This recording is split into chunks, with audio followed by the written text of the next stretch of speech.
எந்த எம்ப்ளாயும் வேலை அதிகமா கொடுக்கறாங்கன்னு போனதே இல்ல.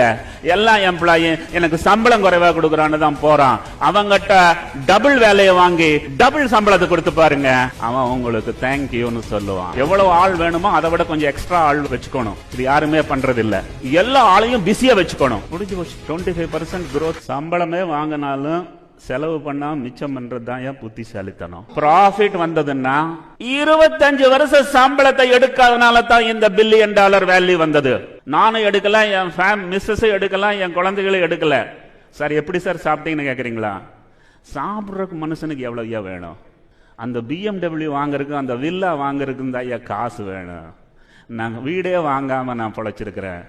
வீடே வாங்காம கம்பெனி குவார்டர்ஸ்ல 25 வருஷம் தங்கி இருந்து தான் இந்த பிசினஸ் சாதிச்சிருக்கிறேன்.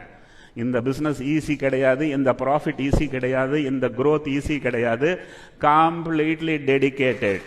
பட் நீங்க கேட்ட கேள்விக்கு நான் என்ன பதில் சொல்லுவேன்னா, குடும்பத்துக்கு சாப்பாட்டுக்கு தேவையானது எடுங்க, மிச்சத்தை திருப்பி இன்வெஸ்ட் பண்ணிட்டே இருங்க. அப்போ உங்களுக்கு கடன் வாங்க வேண்டிய தேவையே வராது.